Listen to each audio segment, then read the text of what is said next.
ओम यत् सानुः सानुमारुहत भूरिस्पष्ट कर्त्वं तदिंद्रो अर्थम चेतति यूथीन वृष्णि रेजति। जब एक पर्वत शिखर से दूसरे पर्वत शिखर पर चढ़ते हुए व्यक्ति ने अनेकों किए जाने योग्य कार्यों का स्पर्श किया, तब इंद्रियों को वश में करने वाला अर्थ जीवन मूल्यों के प्रति सचेत होता है।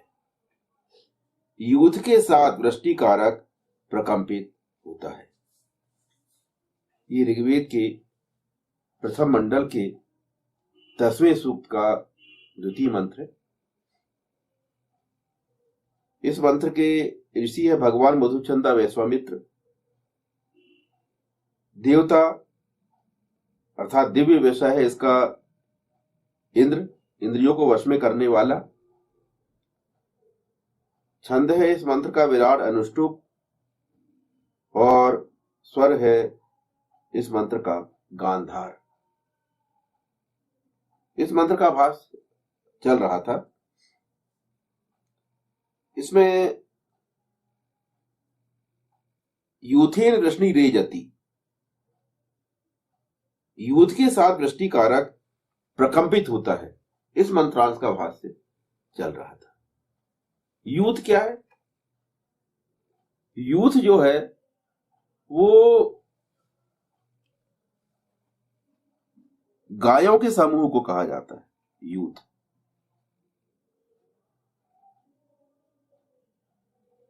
यहां इस मंत्र में गायों के समूह को, जैसे वीर सेचन में समर्थ सांड ग्रहण करता है, उसकी उपमा देकर यहां एक ऐसे पुरुष के लिए जो कि प्रजनन कर्म में सक्षम है और इंद्रियों को वश में करने वाला है, सुकृत है, उसको औरत गमन के लिए यहां इस मंत्र में सलाह दी गई।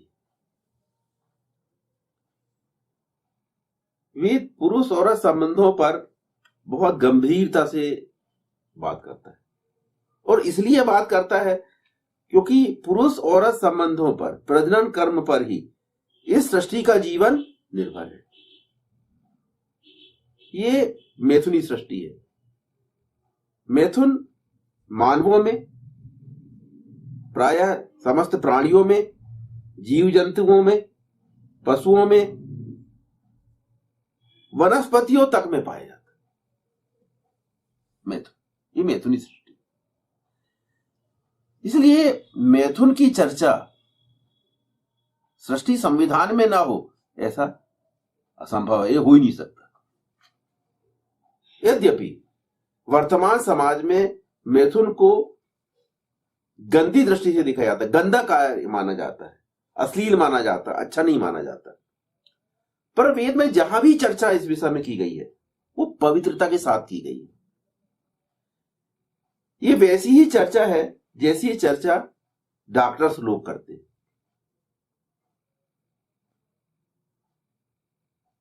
मैथुन कर्म के विषय में, प्रजनन कर्म के विषय में, प्रजनन अंगों के विषय में जैसा डॉक्टर्स लोग अध्ययन करते हैं और उसकी चिकित्सा करते हैं, उसी दृष्टिकोण से वेद में इसकी चर्चा की गई। जैसे डॉक्टर्स लोग जो चर्चा करते हैं, जो अध्ययन करते हैं, जो चिकित्सा करते हैं, वो अश्लील नहीं है, उसको अश्लील नहीं माना जाता। वैसे ही वेद में जो चर्चा की गई है इस विषय में वह भी अश्लील नहीं है, पवित्र है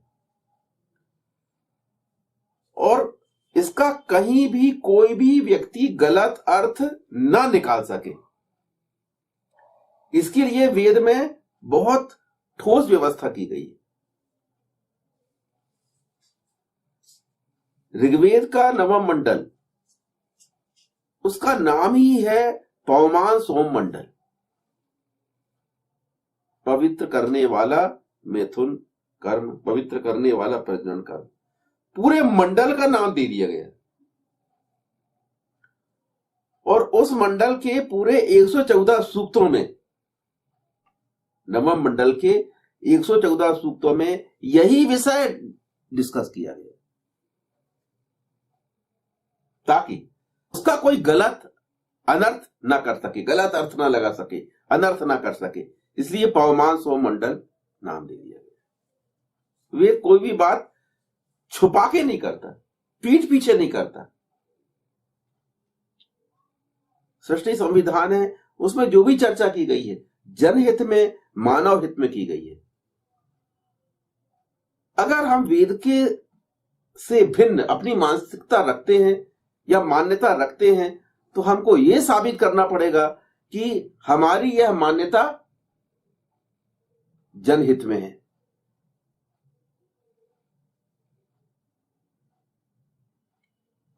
काम विज्ञान का, सेक्सोलॉजी का, प्रजनन कर्म का, मैथुन कर्म का सही स्वरूप, पवित्र स्वरूप को जन सामान्य के समक्ष ना लाया जाना जन सामान्य के लिए अहितकर है। उसे सामने लाया ही जाना चाहिए, जन सामान्य को शिक्षित होना ही चाहिए, यही जनहित में। हम लोगों का इतिहास और हमारा वर्तमान क्या बता रहा है? यही बता रहा है कि यह शिक्षा लोगों को दी जानी अनिवार्य है, आवश्यक है, तभी उनका जीवन सुखमय हो सकता है। आज वर्तमान विश्व की अधिकांश समस्याओं के पीछे पुरुष औरत संबंधों का नॉर्मल ना होना प्रमुख कारण है।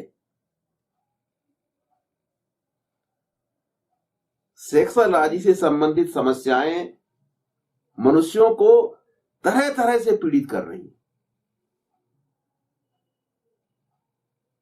तो इस विषय का सही स्वरूप, पवित्र स्वरूप स्पष्ट करना जनहित के लिए बहुत अधिक आवश्यक है। और जब तक समाज की ये मान्यताएं रहेंगी कि ये अश्लील है, तब तक लोग इसका नुकसान उठाते रहेंगे और कुछ लोग इसी बात का फायदा उठाते रहेंगे। दुष्ट लोग फायदा उठा रहे हैं।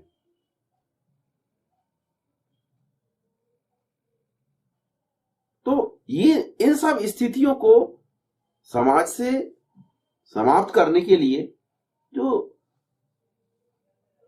प्रजनन कर्म का, दाम्पत्य कर्म का सही स्वरूप है, वो लोगों के समक्ष स्पष्ट करना आवश्यक है।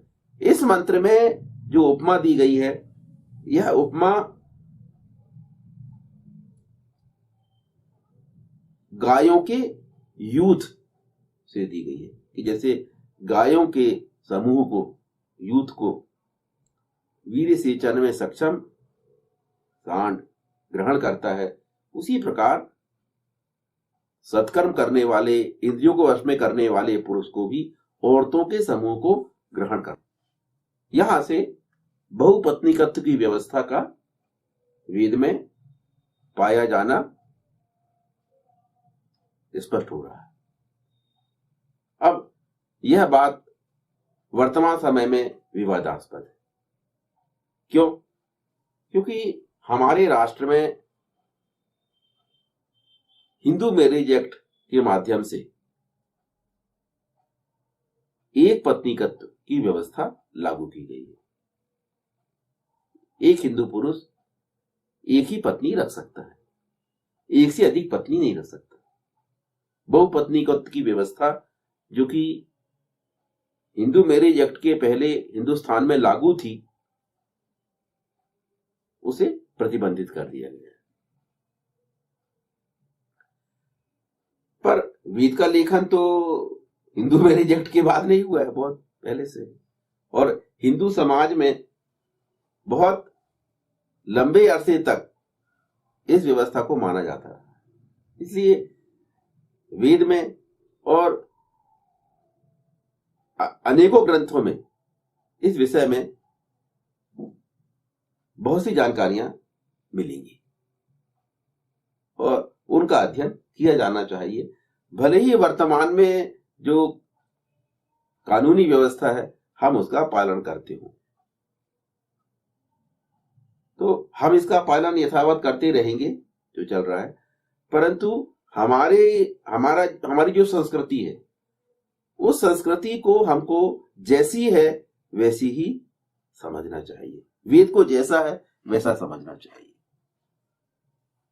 अच्छा, इसमें एक बात और स्पष्ट करने की है कि वेद में कहीं ऐसी जबरदस्ती नहीं है की गई है कि आपको बहुपत्नीक होना ही पड़ेगा, ऐसा कोई जरूरी नहीं है। व्यक्ति एक पत्नी भी हो सकता है, एक पत्नी भी रख सकता है और एक से अधिक पत्नी भी रख सकता है, क्योंकि कोई संख्या निश्चित नहीं की गई है। तो सब कुछ परिस्थितियों पर निर्भर है। वेद मानवों के लिए जो भी व्यवस्था देता है वो व्यवहारिक व्यवस्था है, परिस्थितियों के अनुसार लचीली है, परिवर्तनशील है। वेद के नियम अटल हैं, अदधानी वर्ण से व्रतानी, पर जो व्यवस्था उसमें प्रस्तुत की गई है वो बड़ी लचीली है। वो मानव स्वभाव के अनुकूल है, उसे पूरा लचीलापन जिसको कोई भी मनुष्य अपने जीवन में अपना सकता है। वेद मानव मनोविज्ञान के अनुसार बात करता है, पुरुष से पुरुष मनोविज्ञान के अनुसार बात करता है और औरत से औरत मनोविज्ञान के अनुसार बात करता है।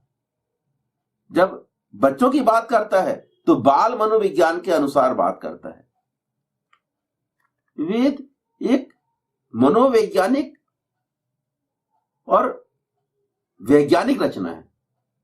वेद में जो भी मानवीय पथ प्रदर्शन है वो पूर्ण रूपेण मनोवैज्ञानिक रूप से है।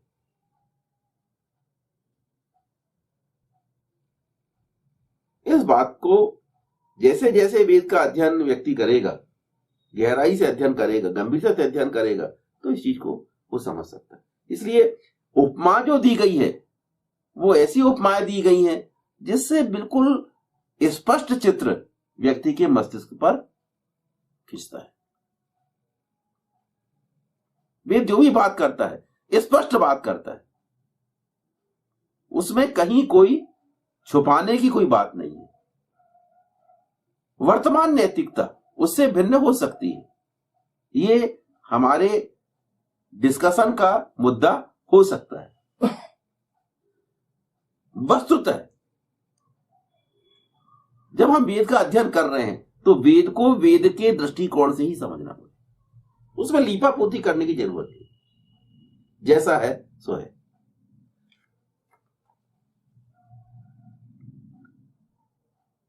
प्रजनन कर्म के बिना जीवन लक्ष्य प्राप्त नहीं किया जा सकता,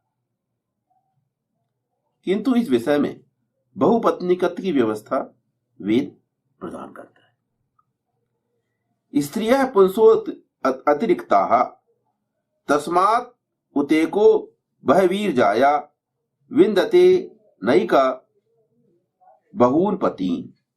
काठक संहिता 46:8। काठक संहिता का यह कथन ऐसे ही वेद मंत्रों के अनुसार किया गया।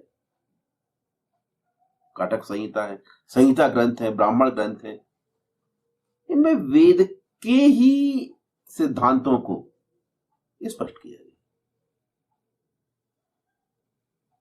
वेदांत तक अर्थात उपनिषद तक जो भी लेखन है, जो भी लिटरेचर पाया जाता है, वो सब वेद का ही विस्तार है। उपनिषदों के बाद फिर वेद से भिन्न ग्रंथों की रचना शुरू हुई, पर उपनिषद तक जो भी ग्रंथ हैं, वेद से लेकर उपनिषद तक, उसे वेद का ही व्याख्यान माना जाता है। तो संहिता ग्रंथों में वेद मंत्रों को ही स्पष्ट किया गया है, वही उसी को समझाया गया है, क्लियर किया गया।